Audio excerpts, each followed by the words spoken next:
E, e como eu percebo, por exemplo, esses últimos tempos, os objetos me olhando, as coisas da minha casa me olhando. Que nem aquele filme do não sei o que, dos brinquedos lá, Toy Story. Eu sinto o tempo inteiro isso, assim.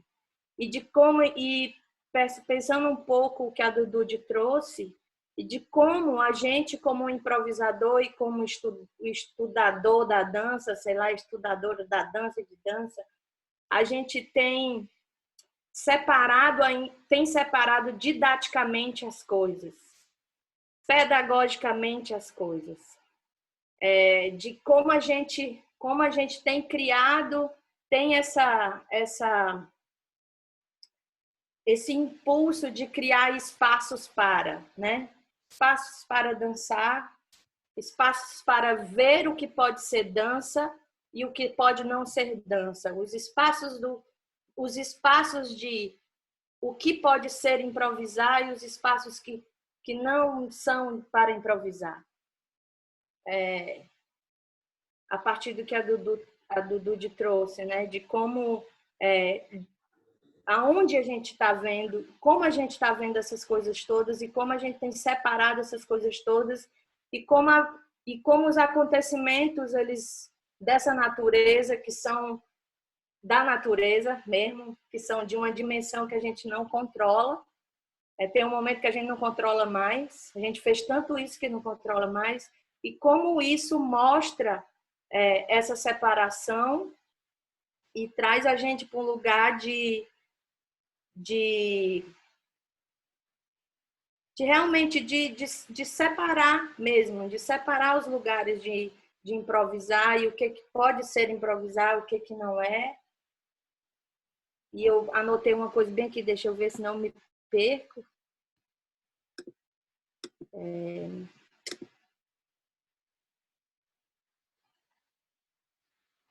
Sim, aí eu falo, por exemplo, de como a gente continua criando, como a gente continua criando salas de dança nas nossas casas, como a gente continua criando mais espaços de dança, mais espaços culturais, mais espaços de não sei o quê, por essa necessidade de separar um tanto as coisas assim. É isso. Soraya, eu acho que... Pode falar ali. Não, pode falar, depois eu falo.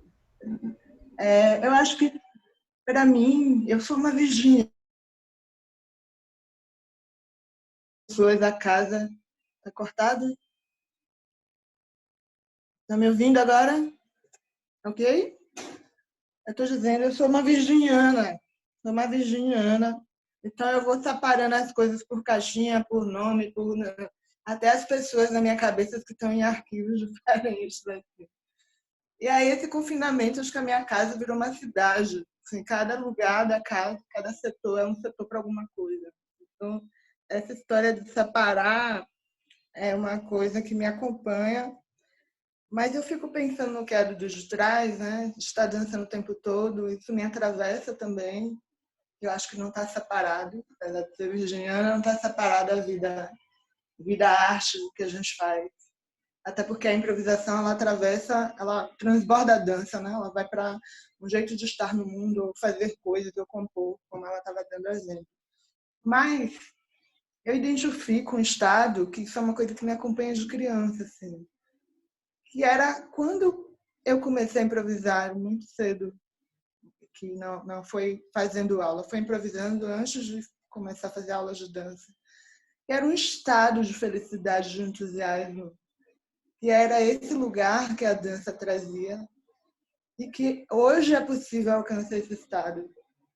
Com gente, sozinha, com um espaço, com as coisas. Mas esse espaço, ele tem a ver com outro lugar. E aí isso traz uma sensação de separação. No dia que eu não consigo, claro que tem a coisa da aceitação, aceitar que está cansado, que não deu certo, mas no dia que a cabeça, sei lá, a controladora, a coreógrafa, não pega pela minha própria cabeça. Diz, agora eu vou escavar esse espaço, que é um espaço do nada, é um espaço que é fluxo, né? E que, não sei se tudo também tem a ver com o lugar da universidade, de ter que sistematizar pensamento, ter que estar no computador horas, tira essa lógica do fluxo, vai para um outro lugar. Então, fica, para mim, na minha sensação, e aí eu não controlo isso, separado mesmo, um lugar de êxtase, de que o pensamento está em fluxo, mesmo que eu esteja mais compondo, menos experimentando, e mais com uma consciência mais ampliada sobre aquilo, existe algo que me toma nesse momento e que é diferente. E aí eu fico com saudade desse lugar. E ele pode ser aberto a qualquer momento. Mas existe uma esquizofrenia também, de uma pressão, e nesse confinamento, para quem trabalha em espaços institucionais, isso é muito forte. Assim. Uma tentativa de organizar o sistema a partir de uma coisa que já não é, uma tentativa de... Porque a gente não vive só, né? A nível de pessoas também. Então, as realidades de cada pessoa, de cada instituição, de cada... elas pedem uma organização para que se tenha esse horário de conversa, para que se tenha um prestar conta do que você está fazendo, uma planilha de carga horária. Isso tira o fluxo dessa outra lógica que me faz ficar muito feliz. Assim. Mesmo no confinamento, essa cratera de espaço precisa ser aberta. Então, isso me faz separar. Quando é que isso acontece e eu me sinto, uau, eu estou nesse fluxo. E quando eu digo, poxa, eu estou em outro fluxo, não estou na mesma lógica de funcionamento. Eu acho que é isso, assim. Não consigo sentir, acredito nisso, que está tudo junto, mas não consigo ainda sentir esse poder de mistura o tempo inteiro. Tem hora que eu estou capturada num lugar que não tem essa lógica. Me deixa bem desesperada. Assim. Nossa, eu tenho todas as ferramentas para mudar o mundo, para mudar a minha postura, e tem hora que eu me sinto impotente, não consigo entrar no fluxo que eu quero.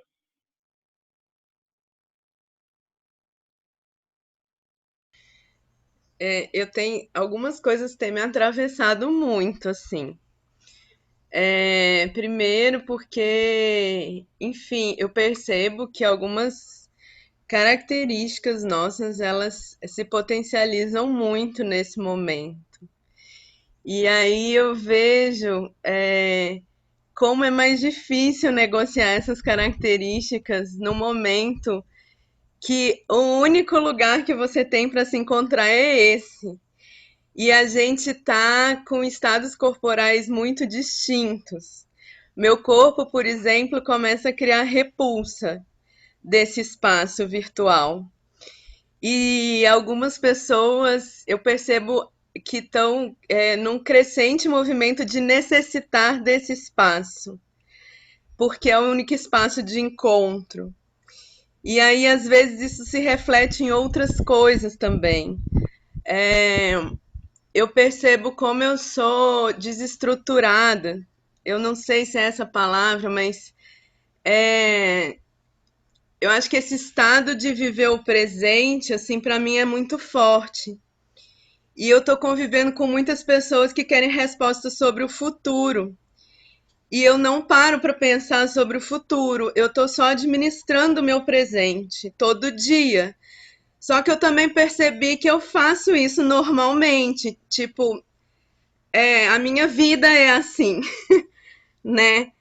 E aí, às vezes, especialmente na condição de docente, ter que lidar com essa fricção de pessoas que esperam de mim uma resposta do futuro, né? Como se eu tivesse uma bola de cristal, assim.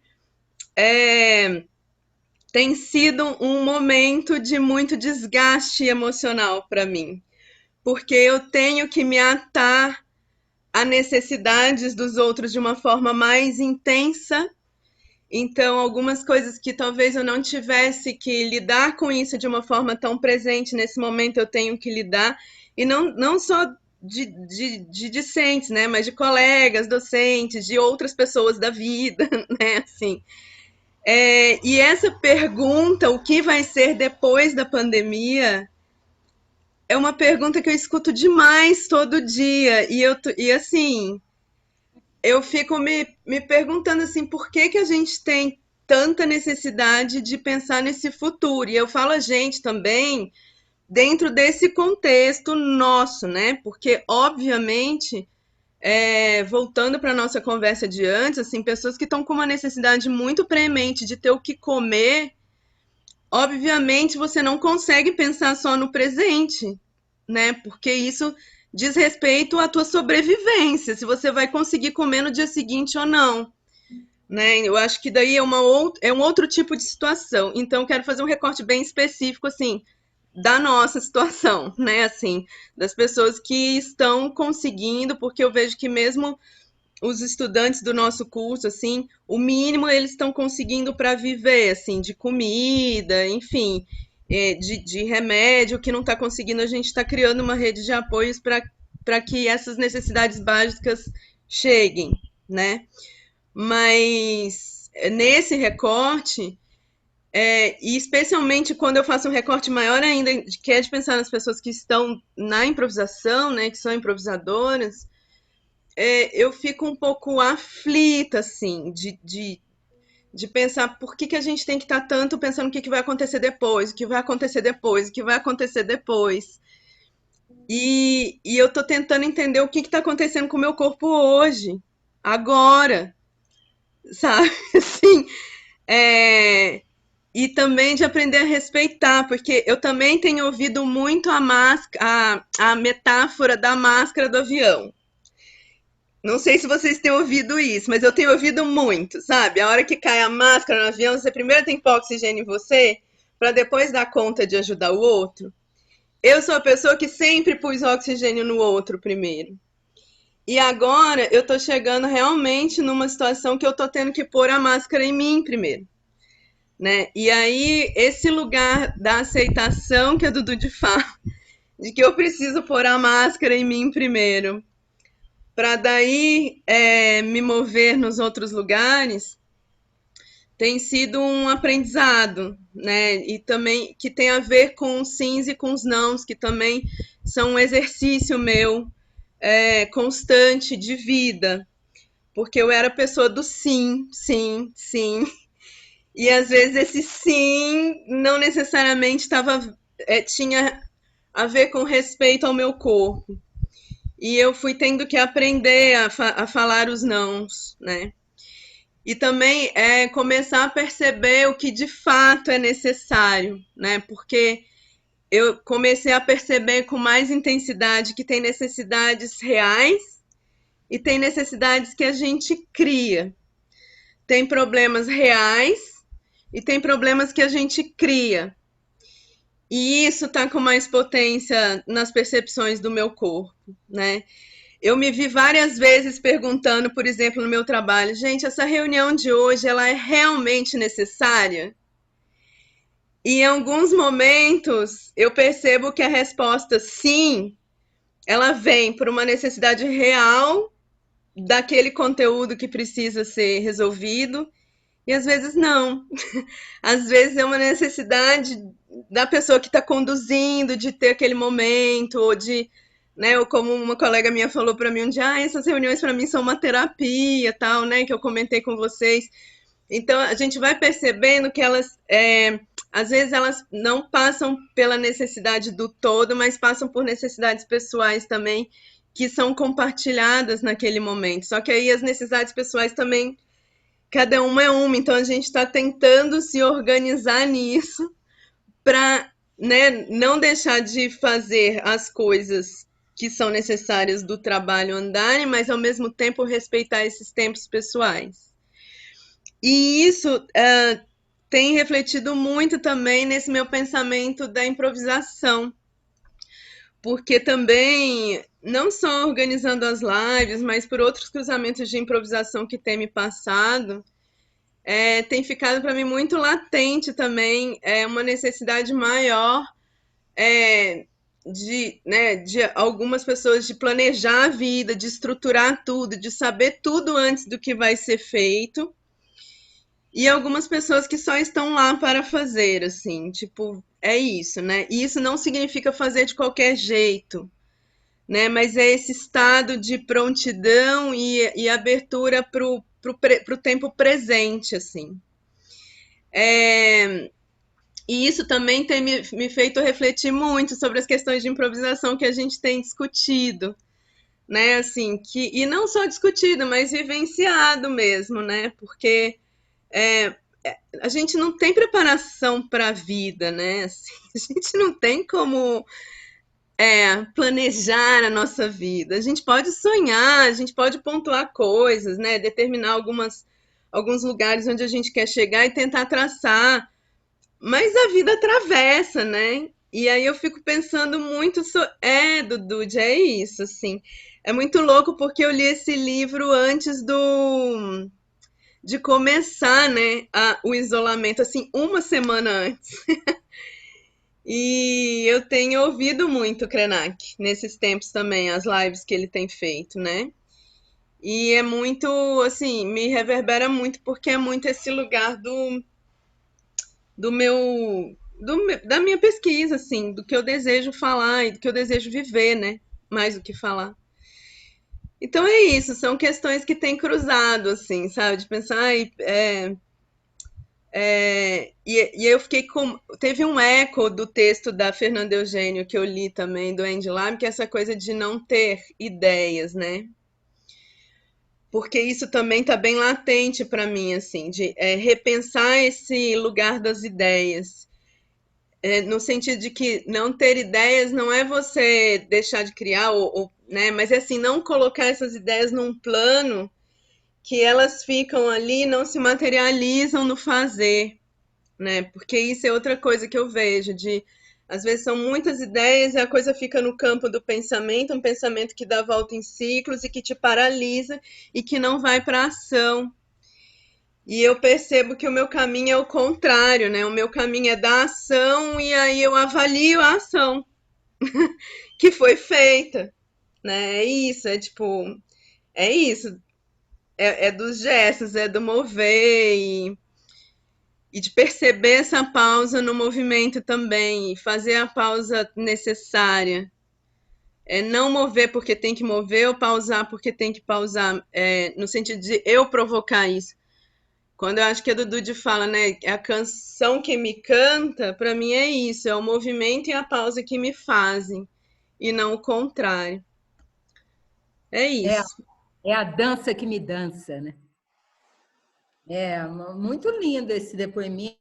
Eu queria te dizer que essa libélula que está aí, eu sempre olho a libélula.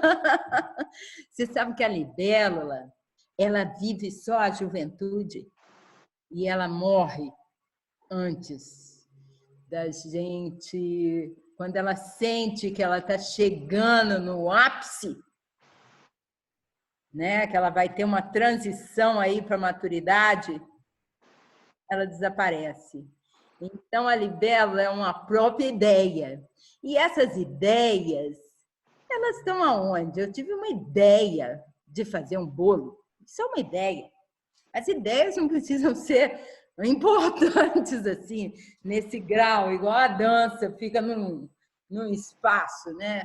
Tem ideiazinhas, tem ideiazonas, tem assim um monte de intensidades, né, no nosso fazer, né? Agora, uma coisa que tem assim acontecido muito comigo, eu moro aqui, eu e meu filho, né? Ele está aqui comigo. Aí, ó, ele deu uma tocadinha de violão ali. Aí eu fico pensando, eu estou fazendo muito bolo, gente. Eu estou fazendo bolo demais. E aí eu faço bolo porque a casa fica com cheiro de afeto. Aí passa alguém na rua, vou lá, dou um pedacinho. Aí dou um pedacinho, um dia acabou o bolo. Senão eu vou virar um bolo. Então, essa coisa, assim, por exemplo, vem alguém entregar alguma coisa, aí eu dou outra coisa, né? É um desejo de compartilhar imenso. E da casa ficar redonda e macia. E o cheiro de bolo me traz isso. Não sei por quê, eu estou com esse desejo de fazer bolos, bolos e bolos. E assim, Que delícia! quanto mais, você não tem que responder nada. Joga outra pergunta, né? O que vai ser depois? Não sei, eu estou vivendo hoje, né? Estamos num momento que é recente para uma humanidade, que o modo de viver era sempre repartições, né? Igual a Soraya fala, a casa tem um lugar que foi construído para dormir, outro para estar com os outros, né? Tem uma cozinha para cozinhar. Então, assim, a gente, numa casa, a gente já é repartida, né? Tem ambientes. E quando esse ambiente é o seu mundo, mas ele sempre foi o seu mundo, né? Só que a gente estava para o espaço de fora, de fora. Aí essas lives são ótimas. Às vezes é o ponto de encontro da gente, mas é tão recente que a gente se perde. Porque são muitos anos, né? A gente já nasce, já estamos com esse espaço construído. Então, é muito tempo de corpo acostumado, né? Aí, quando vem este recado de planeta, né? Olha, a raça bípede humana está em excesso, vem um vírus que pede água, oxigênio, isolamento, sabão. É uma coisa esquisita, né? O que isso está provocando em cada um de nós, né? Será que a gente quer ficar naquela vida de antes? Não dá mais. Mas, assim, eu acredito que a maioria quer aquela vida de antes. E na hora que isso passar, vão esquecer assim, pá! Em vez da gente, uau, né? Modificar, é claro que vai ter modificações. Se tiver em cada um de nós, porque a alteração dos olhos para como eu faço ou sou fazida em arte depende de mim. Sinto muito, não depende do outro, porque o outro sou eu mesma, né? Então, assim, não se preocupem com isso, vivam agora. E é claro que no viver de agora, a gente está com a memória de futuro, né? Há quanto tempo a gente fala, gente, alguma coisa tem que acontecer, porque o mundo está desgovernado. Como é que vai ser isso? Alguma coisa tem que modificar. E essa alguma coisa está chegando. Só que eu acredito que a gente precisa ter olhos para ver, ouvidos para escutar, né?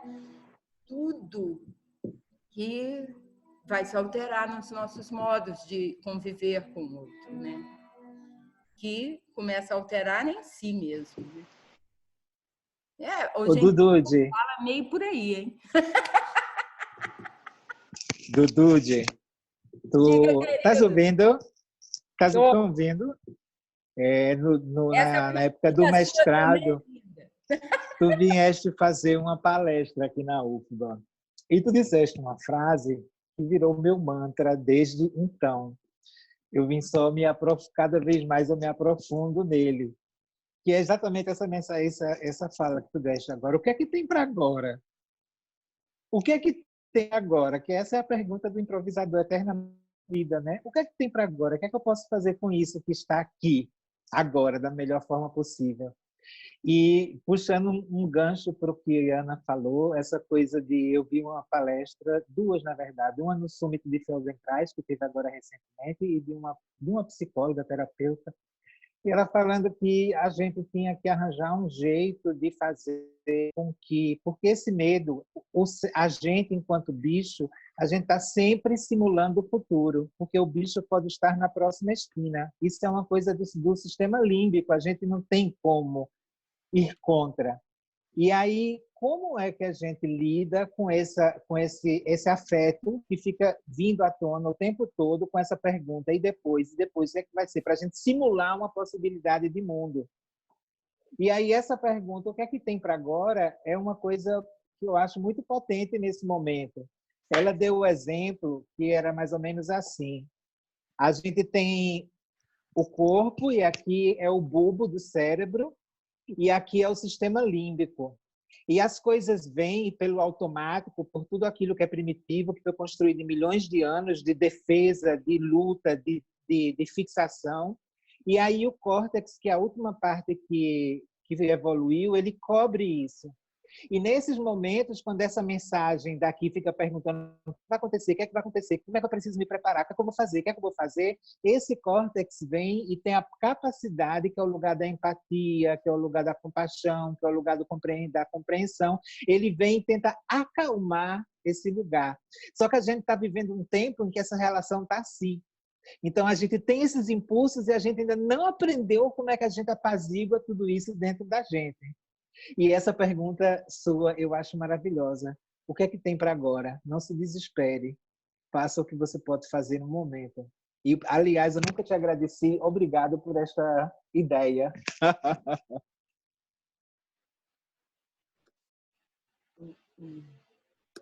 Kiran, eu estou lembrando muito dos nossos encontros lá em Recife, do nosso coletivo, que inclusive a gente estava chamando de IAI. E eu tenho pensado muito sobre isso da última conversa que a gente teve aqui, ou sei lá quando, que quando a gente não sabe de nada, é uma coisa assim, é pura criatividade, assim. Claro, se a gente tem as condições, né? Eu aqui na minha gaiola de ouro, óbvio, penso isso, quando eu me acordo, o que é que tem para hoje, assim, mesmo? Vai chover, não vai, eu tô com fome. E aí eu fico indo nos meus...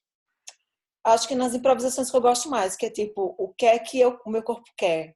Ou eu vou improvisar a partir do meu desejo, a partir da minha curiosidade, ou a partir do meu prazer, né? Que tá em relação a tudo isso. O meu prazer de fazer coisas, o meu prazer de não fazer nada, o meu prazer de comer, o meu prazer de pensar, de ler. E para mim, cada dia eu não tenho nada, assim, não tenho nem trabalho, tudo ficou suspenso, eu não sei quando é que eu vou ter um compromisso de ter uma reunião. Para mim, isso aqui é uma das poucas coisas que eu tenho de 1 hora para acordar, e eu acho que vale a pena estar acordando às 5 horas da manhã para estar aqui, porque pelo menos é isso que eu tenho. Ai, tem essas pessoas que, sabe, para conectar eu acabo, vou dormir depois. Mas eu percebo que o dia é curto. Não dá para fazer tudo. E aí eu me acordo, o que é que eu quero? Eu quero um café. Aí vou, como. Aí daqui a pouco tem que lavar muito prato, tem que limpar as coisas. Aí eu vou me alongar. Aí eu quero me alongar assim hoje. Ah, mas agora eu quero ouvir uma Anitta e bater a bunda. E aí vai. E aí uma coisa que eu percebo é quando eu saio de casa, as coisas elas explodem de um jeito muito maior, assim, tipo, as cores das flores, minha gente. Eu fico, uau, eu ando e fico assim, olhando para os pássaros. É tipo a realidade fora do meu apartamento, ela é explosiva, assim, no sentido que tudo é muito grande e mais profundo, assim, as cores são mais fortes, os cheiros são mais fortes, o barulho, a aproximação dos corpos é muito tenso e tudo é meio... Parece a tensão de tudo tá um pouco mais alta fora do meu apartamento, assim. E é isso que tem para hoje.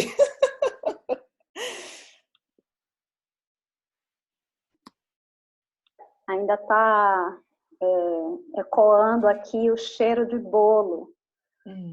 2 dias eu estava aqui, estava lanchando com a minha filha aqui na sala, mas invadia um cheiro de bolo, assim. Mas quando você falou, Dudu, assim, eu atualizei imediatamente, porque assim, não era só a vontade de comer o bolo, aquele cheiro, ele preenchia um outro lugar, sabe? Um lugar de afeto, sabe? Lembra o bolo da mãe, ou eu mesmo, quando faço meus bolos, deu uma acomodação tão quente, sabe? Que sublimei a vontade de comer o bolo da vizinha, que eu não sei nem de que casa que vinha, qual era o apartamento que vinha, mas que era um cheiro disso, de afeto, né? De envolver, de abraço, né?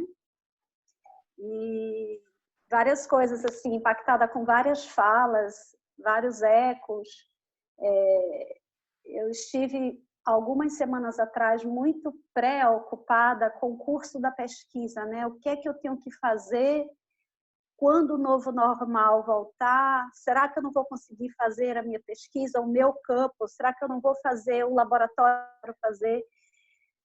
E aí eu percebi que assim, eu estava sempre inventando coisas para fazer na rua. Acabou o álcool gel. Ah, não, sem coentro não dá para fazer um peixe, eu vou ter que ir na rua. Eu estava sempre procurando uns pontos de fuga para sair de casa, e agora não. Agora eu entendi, demorou para acomodar, demorou para ter esse assentamento, mas agora é outra coisa, sabe? Não estou mais com essa urgência. Inclusive, ontem, quando eu saí para ir ao mercado, fazer uma reposição, gritou muito barulho de buzina aqui. Tinha uma fila, as pessoas buzinando assim, gente, pressa para ir para onde, sabe? O que é tão urgente? Então, às vezes eu tenho essa sensação também de o novo normal, talvez a gente esqueça rapidamente esse tempo de reclusão e a gente volte, né? Assim, que a vida volte no piloto automático muito rapidamente, né? Então, eu acho que a gente tem um privilégio nesse momento de tentar